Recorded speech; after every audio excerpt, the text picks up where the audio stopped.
बहुत समय पहले नंदनगढ़ नामक राज्य में राजकुमारी संजना रहती थी। वह सुंदर, बुद्धिमान और अपने राज्य के लोगों की चिंता करने वाली थी। लेकिन महल की चारदीवारी में बंधी रहने के कारण वह अपने लोगों से कभी सीधा संवाद नहीं कर पाती थी। राजा विक्रम, उसके पिता, बहुत सख्त शासक थे।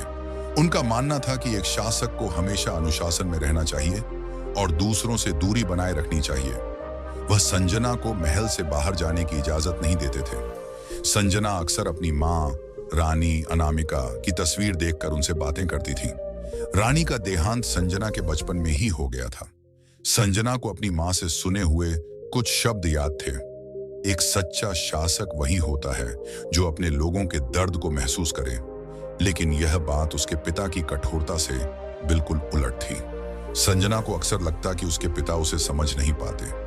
एक दिन उसने अपने पिता से कहा, पिताजी, मैं राज्य के लोगों से मिलना चाहती हूँ। मैं उनकी समस्याएं जानना चाहती हूँ। राजा ने सख्त लहजे में जवाब दिया, तुम एक राजकुमारी हो। तुम्हारा काम केवल महल में रहकर शासन की कला सीखना है। बाहर की दुनिया तुम्हारे लिए नहीं है। संजना के दिल को गहरी चोट पहुंची। वह रातों को अकेले बैठकर रोती, लेकिन अपने आंसू किसी को नहीं दिखाती। एक दिन महल के पुस्तकालय में उसने एक पुरानी किताब देखी। उसमें एक कहानी थी, सत्यधारा नामक झरने की। लिखा था कि यह झरना हर व्यक्ति को उसकी जिंदगी का सबसे बड़ा सच दिखाता है। झरना केवल उन्हीं को दिखाई देता है जिनके दिल में सच्चाई और ईमानदारी होती है। संजना ने महसूस किया कि यही वह मौका है जो उसे अपने सवालों के जवाब दिला सकता है। उसने तय किया कि वह झरने को खोजने जाएगी, चाहे उसके लिए उसे किसी भी हद तक जाना पड़े। संजना ने अपने विश्वास पात्र सेवक करण को अपनी योजना बताई। करण उसका बचपन का दोस्त था और हमेशा उसकी मदद के लिए तैयार रहता था। करण ने कहा, राजकुमारी, यह बहुत खतरनाक हो सकता है। राजा को पता चला तो वे नाराज होंगे। संजना ने दृढ़ता से जवाब दिया, अगर मैं इस सच को नहीं जान पाई तो मेरी जिंदगी अधूरी रह जाएगी। उस रात जब महल में सब सो रहे थे, संजना और करण चुपचाप महल से निकल गए।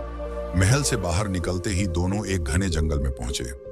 जंगल में हर तरफ अजीब अजीब आवाजें आ रही थीं। पेड़ों की शाखाएं हवा में ऐसे हिल रही थीं जैसे कोई उनका पीछा कर रहा हो। संजना के मन में डर था, लेकिन उसने अपने डर को अपने चेहरे पर हावी नहीं होने दिया।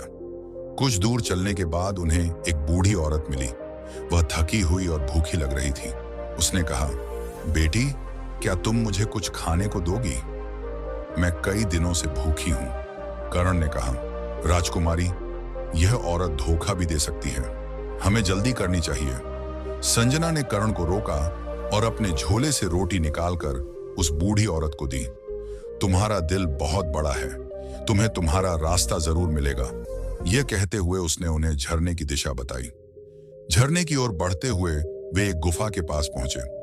गुफा के अंदर एक बड़ा पत्थर का दरवाजा था, जिस पर लिखा था, यह दरवाजा केवल उसी के लिए खुलेगा जिसने कभी झूठ न बोला हो और जिसने दूसरों के लिए त्याग किया हो। संजना ने दरवाजे पर हाथ रखा। अचानक दरवाजा धीरे धीरे खुलने लगा। करण ने कहा, यह तुम्हारे सच्चे दिल और ईमानदारी का प्रमाण है, राजकुमारी। गुफा के अंदर एक अद्भुत दृश्य था। वहां एक चमचमाता झरना बह रहा था जो चांदी की तरह चमक रहा था। झरने के पानी से एक हल्की रोशनी निकल रही थी।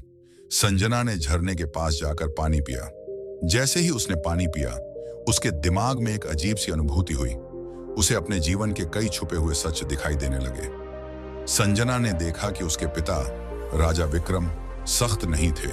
वे अपनी भावनाओं को छुपाते थे क्योंकि उन्हें डर था कि उनकी कमजोरी राज्य के लिए खतरा बन सकती है।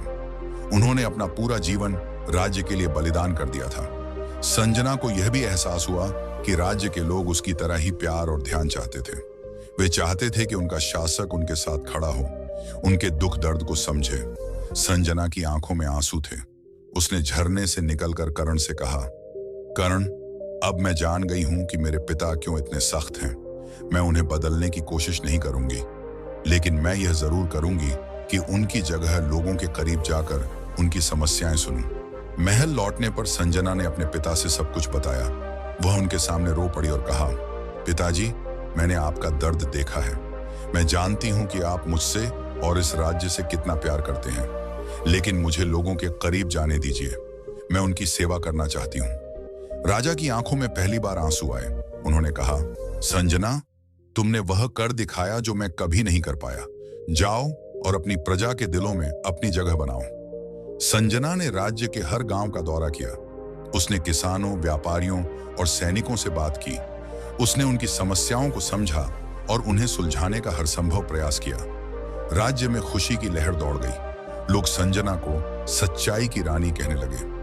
यह कहानी हमें सिखाती है कि सच्चाई और भावनाओं का मेल किसी भी मुश्किल को आसान बना सकता है।